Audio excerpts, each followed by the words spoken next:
capítulo 22, los versos del 15 hasta el 22. Mateo capítulo 22, del 15 al 22.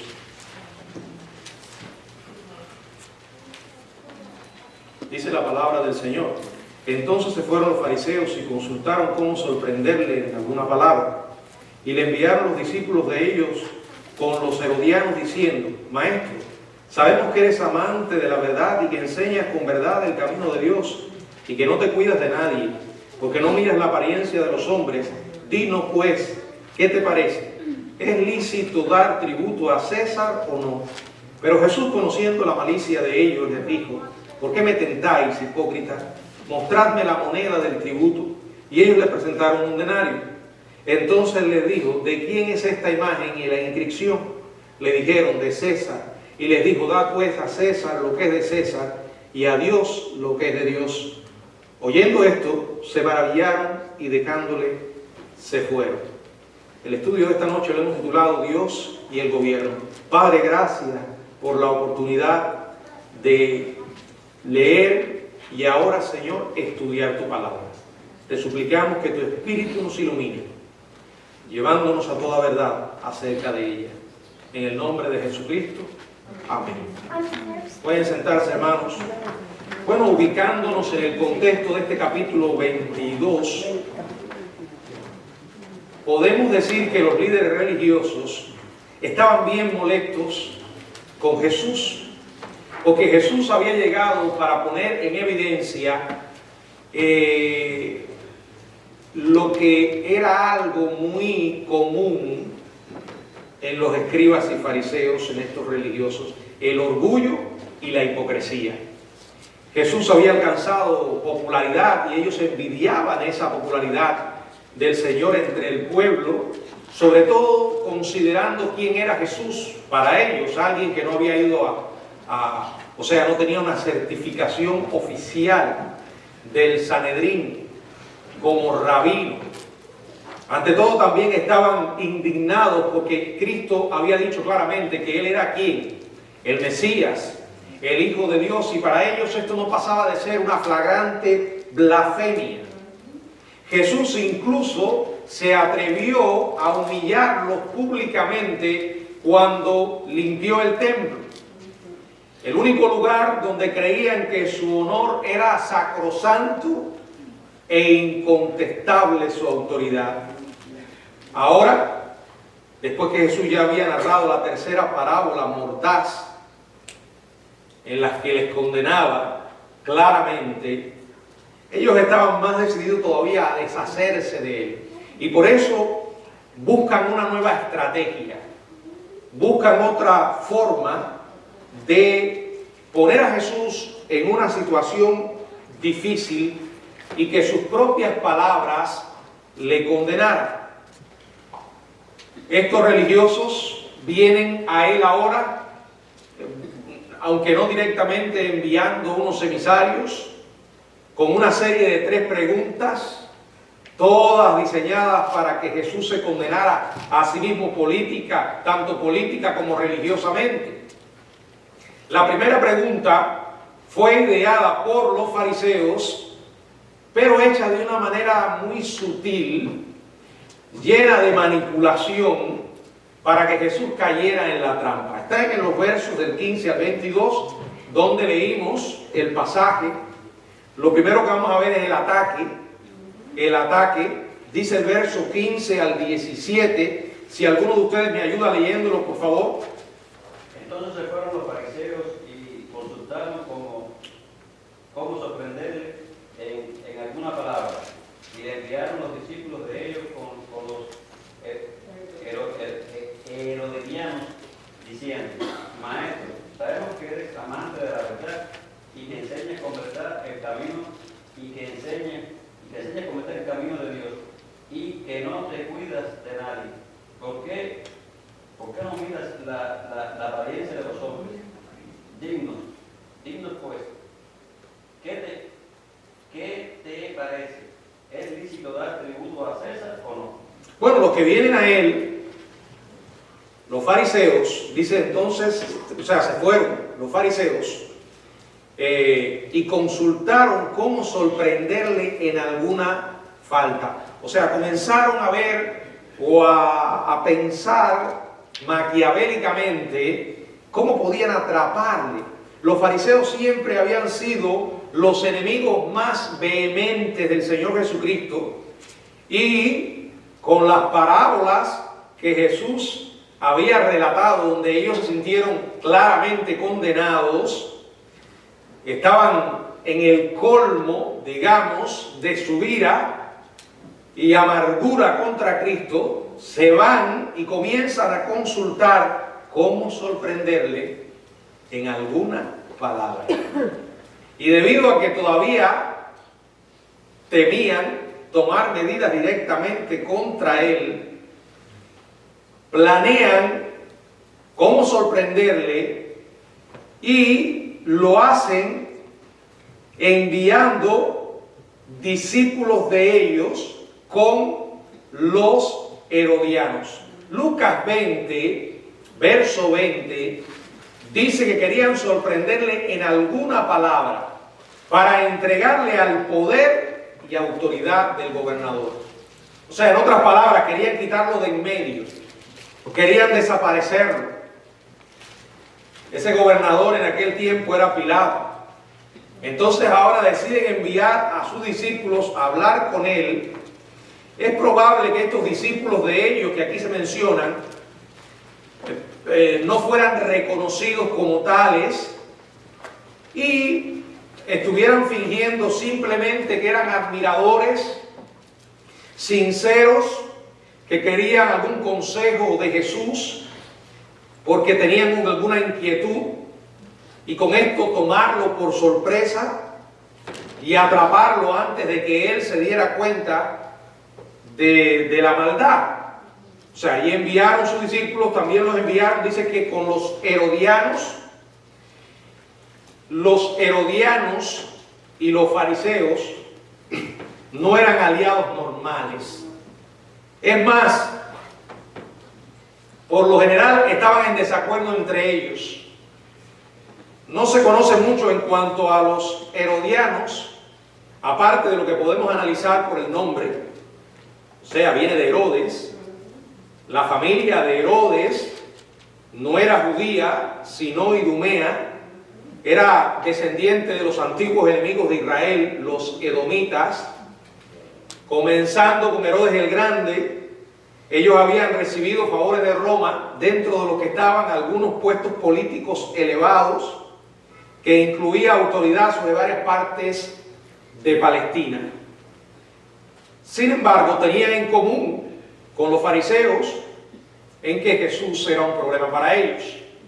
No lo amaban e incluso pudieron haber recibido instrucciones directas del propio Herodes, de Antipas, para quizás provocar la muerte de Jesús o al menos su encarcelamiento.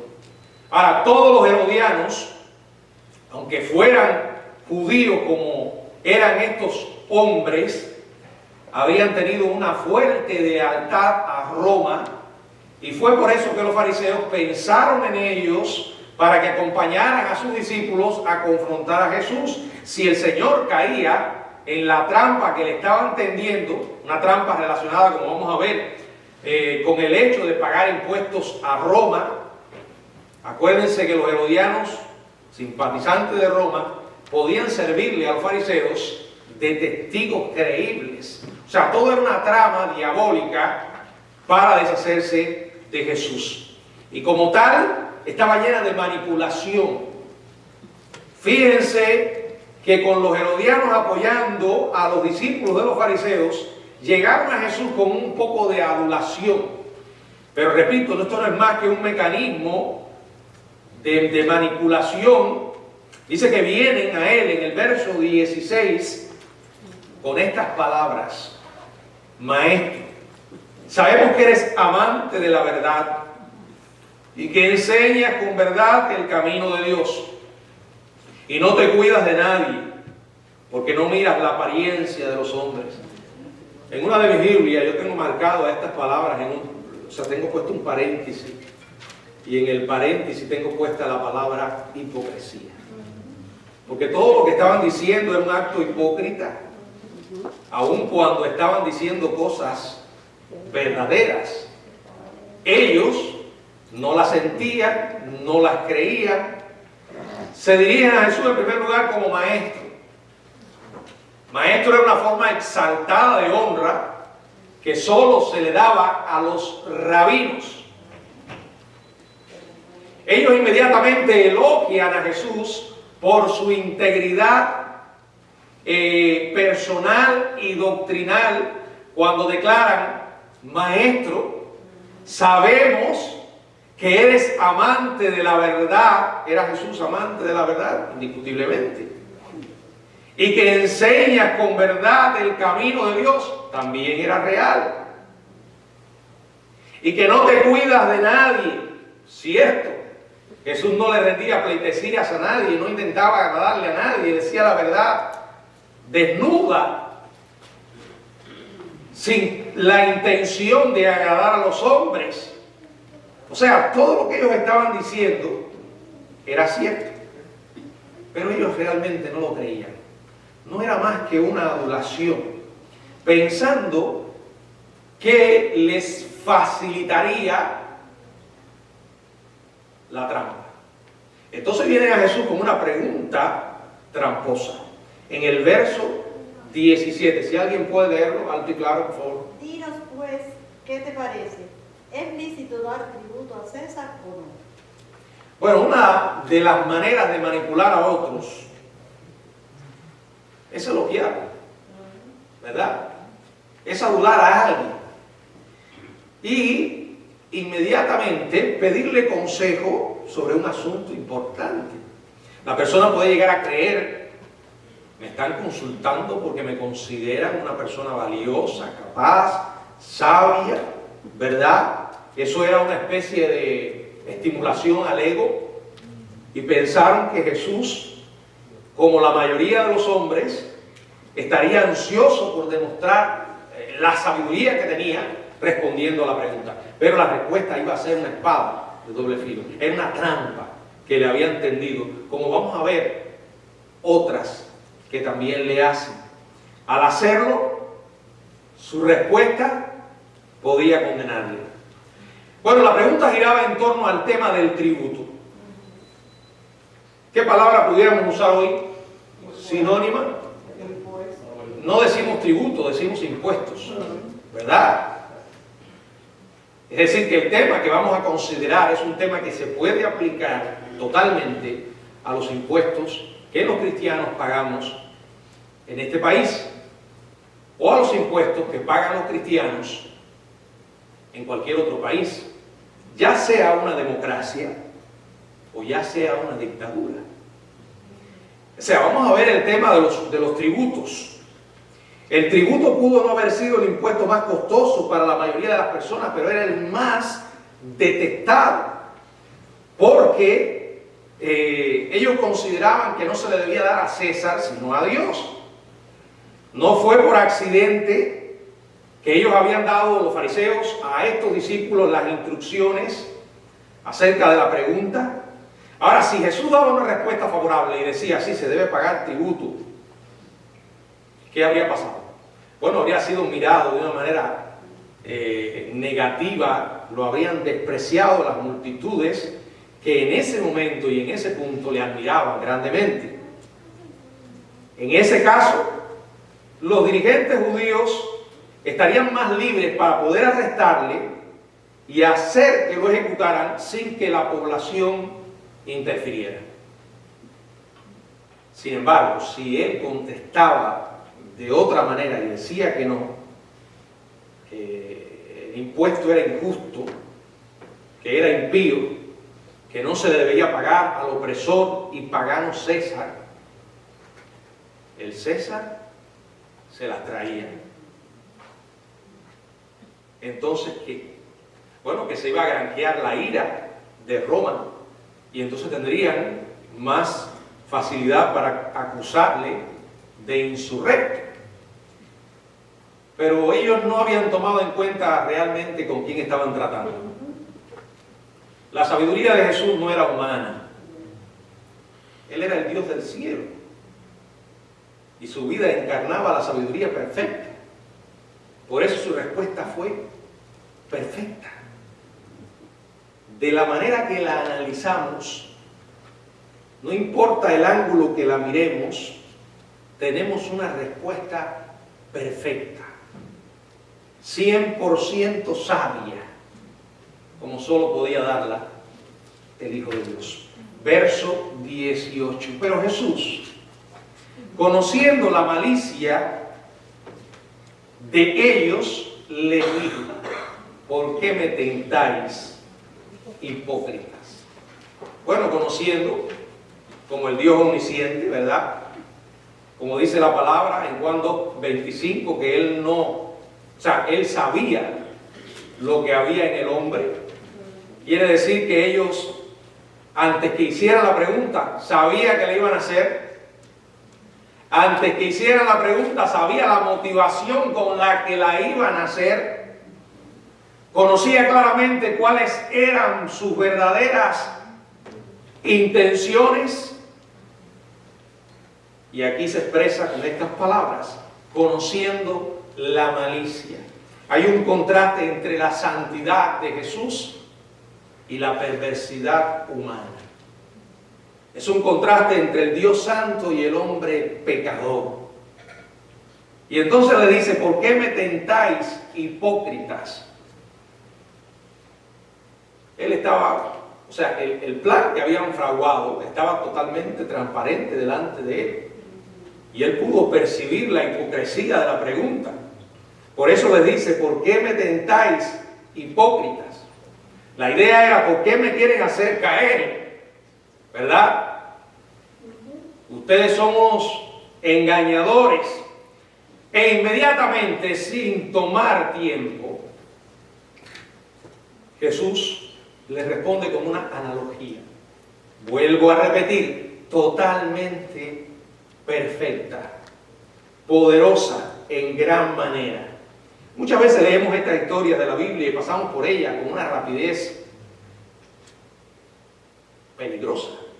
¿Y por qué digo peligrosa? Porque perdemos la esencia de lo que Dios nos quiere dar y no logramos deleitarnos en la personalidad de Jesús como se nos revela en las Escrituras.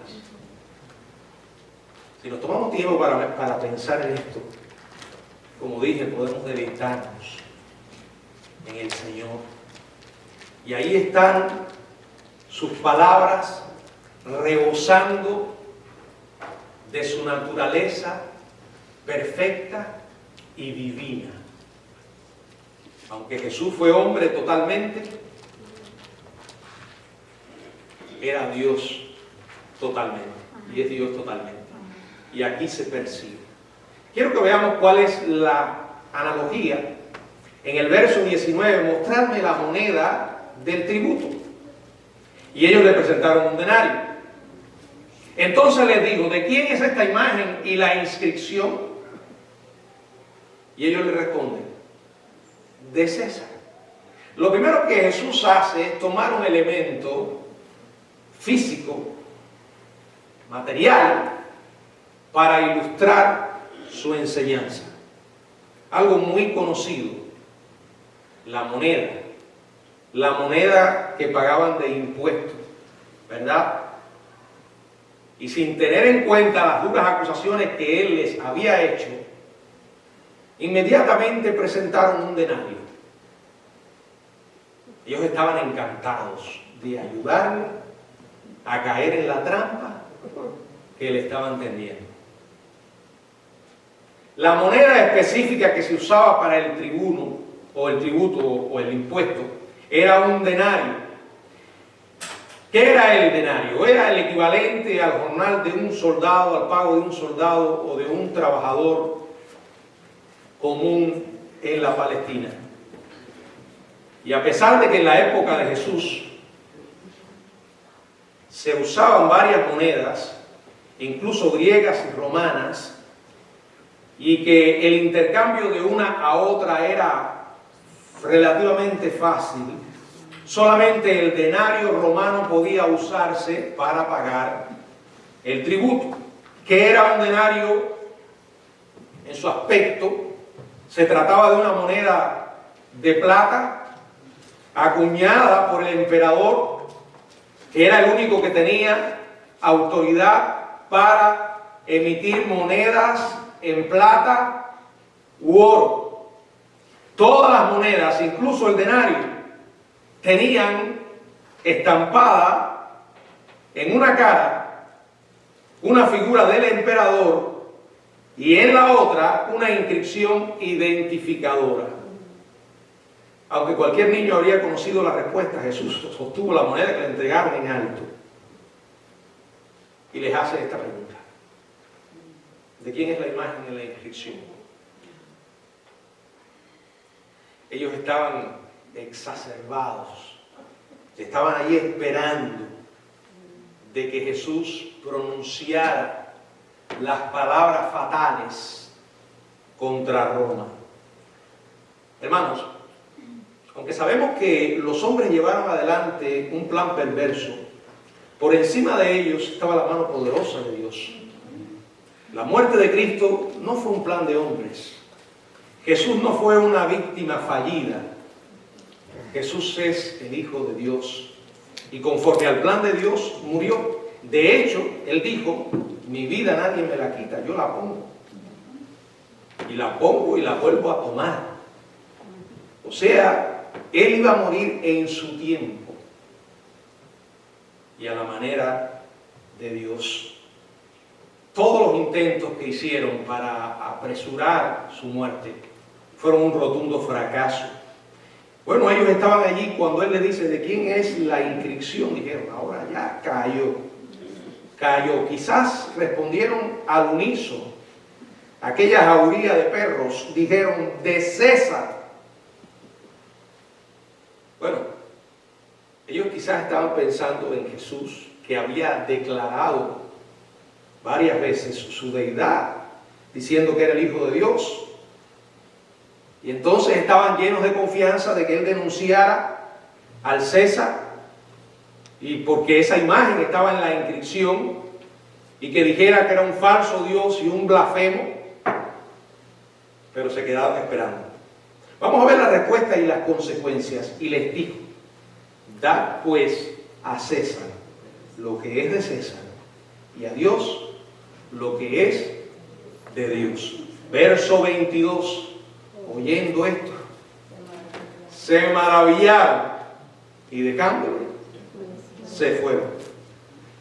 Los que cayeron en la trampa fueron ellos. Jesús le dice: da pues a César lo que es de César y a Dios lo que es de Dios. La respuesta de Jesús a la pregunta original está en el verso 17. Dinos pues, ¿qué te parece? ¿Es lícito dar tributo a César o no? A veces hay personas que me preguntan: ¿cree usted que debemos pagar impuestos? ¿Está correcto que nosotros paguemos impuestos a un sistema que puede estar usando nuestros impuestos para cosas que van en contra de nuestra fe? Cuando me hacen esa pregunta, yo lo que quiero decirle a las personas es esto: ¿qué tú crees que te diría Jesús? No yo. ¿Qué tú crees que diría Jesús?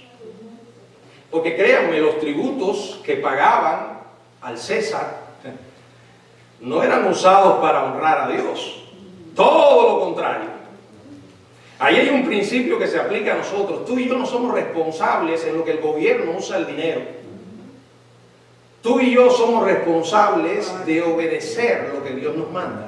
Porque esto aquí Jesús no solo lo presenta, hay otros pasajes de la Biblia que hablan sobre la responsabilidad que tenemos los cristianos de pagar impuestos. Al que impuesto, al que tributa, al que honra, dice así la Biblia, ¿verdad? La respuesta de Jesús fue esta, ¿verdad? Como ellos le habían preguntado: da pues a César lo que es de César y a Dios lo que es de Dios. Jesús declara la obligación divinamente ordenada que los ciudadanos tenían de pagar impuestos a cualquier gobierno que tuvieran. Pagar impuestos es un deber legítimo de toda persona, pero es sobre todo un mandato, es vinculante para nosotros, porque estamos ligados por la palabra de Dios. Pero pastor, ¿y si el gobierno es...? Vamos a pensar que no estemos en una democracia. Bueno, yo les puedo decir lo que dice la Biblia. Jesús no hizo exenciones. Y el César no era precisamente una democracia como la que hoy disfrutamos nosotros. Por ahora. No hizo exenciones. No hizo excepciones elegibles. Ni siquiera bajo el gobierno blasfemo, que era el gobierno del César, pagano e idólatra, y que en pocos días cometerían el pecado más grande que se podría cometer si lo clasificamos de esa manera, clavarían al Hijo de Dios en la cruz. El pueblo de Dios debía pagar impuestos al gobierno que iba a ejecutar al Hijo de Dios. ¿Qué les parece? Ahora, como un mandato universal, pero en el contexto de vivir bajo ese mismo sistema pagano, Pablo escribió en Romanos capítulo 13, verso 1, si alguien puede leerlo. Sométase toda persona a las autoridades superiores, porque no hay autoridad sino de parte de Dios, y las que hay por Dios han sido establecidas. Sométase, esta palabra griega se emplea con frecuencia para aludir a la obediencia absoluta de un soldado a sus superiores. Autoridades superiores, todos los funcionarios de la autoridad civil, sin considerar su competencia, moralidad, sensatez o cualquier otra condición. No importa si es un incompetente, no importa, o sea, no es una excusa, no es que no importe, no es una excusa. Su incompetencia no es una excusa para no someterse a su inmoralidad, no es una excusa su insensatez o cualquier otra condición. Primera a los Tesalonicenses 4:11. Primera a los Tesalonicenses 4:11. Y que procuréis tener tranquilidad y ocuparos en vuestros negocios y trabajar con vuestras manos de manera que os hemos mandado. O sea, ocúpese de sus cosas, ¿verdad? Para que glorifique el nombre de Dios. Ese fue el 11, ¿no? ¿Y el 12? A fin de que os conduzcáis honradamente para con los de afuera y no tengáis necesidad de nada. Ocúpate a trabajar y en glorificar el nombre de Dios con tu testimonio. Primera a Timoteo 2, 1 y 2. Primera a Timoteo 2, del 1 al 3, por favor. Exhorto ante todo a que se hagan rogativas, oraciones, peticiones y acciones de gracias por todos los hombres, por los reyes y por todos los que están en eminencia, para que vivamos fieles reposadamente en toda piedad y honestidad, porque esto es bueno y agradable delante de Dios, nuestro Salvador. Bueno, otra de las cosas que se enseña en este pasaje es que nosotros tenemos la responsabilidad de orar por todas las autoridades, todos los hombres.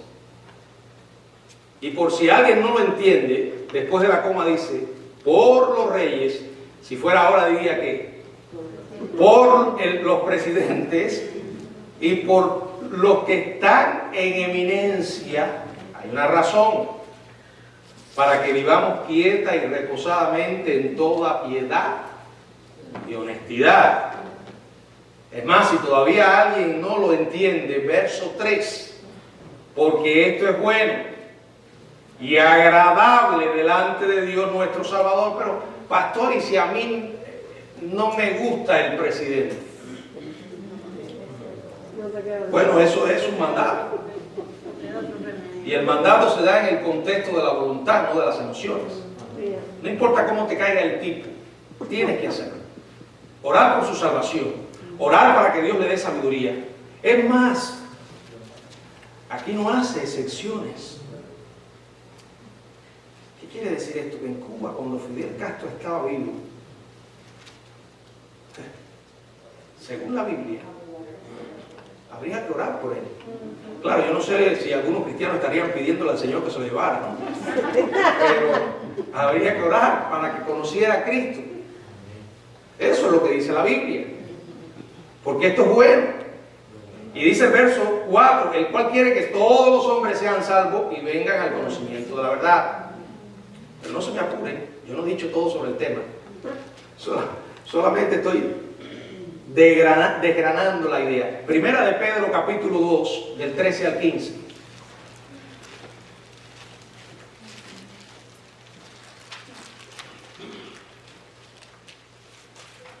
Por causa del Señor, someteos a toda institución humana, ya sea al rey como a superior, ya a los gobernadores como por él enviados para castigo de los malhechores y alabanza de los que hacen bien.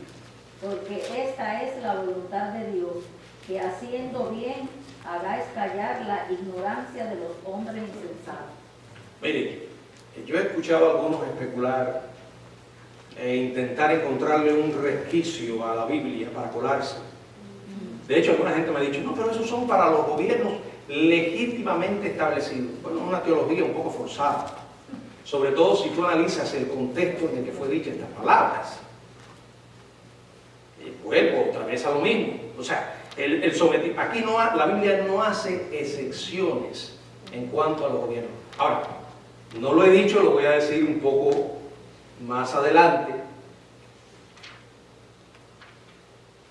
Ser honesto a la palabra y fiel a la verdad, hay que decir que ese sometimiento tiene límites, como voy a explicar.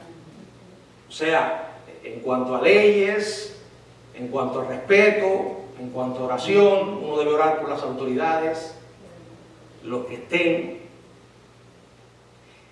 Por decreto de Dios, los presidentes, los reyes, los primeros ministros, los gobernadores, los alcaldes, los policías y todas las demás autoridades de gobierno están en su lugar, por así decirlo, para preservar la sociedad. Resistir al gobierno, por tanto, es resistir a Dios. Negarse a pagar impuestos es desobedecer el mandato de Dios. Si los creyentes tenían la obligación de pagar impuestos en una época de despotismo pagano y de abierta persecución contra la iglesia, ¿cuánto más estaremos obligados los que vivimos en una sociedad libre y democrática? Argumentar que pagar impuestos a un gobierno terrenal es algo impío y no justificado es ilegítimo y contradice lo que Dios afirma sobre el tema. La palabra de Dios claramente dice: dad a César lo que es de César. Claro, todas las cosas son de Dios. Todas las cosas le pertenecen a Dios. Pero cierta cantidad Dios ha establecido que cada persona le pague a los gobiernos humanos en forma de impuestos. Pero aún más importante, da a Dios lo que es de Dios. Él no estaba separando la sociedad secular humana de la religión. No hay esa dicotomía. Para Dios, todas las cosas son de Dios. Pero lo que Él quiere establecer es que hay una prioridad. Hay una prioridad en cuanto a el César, por ejemplo. Jesús, aún hablando del César, diciendo lo que es de Dios, está aclarando que hay cosas que no le pertenecen al César. y que solo se deben ofrecer a Dios.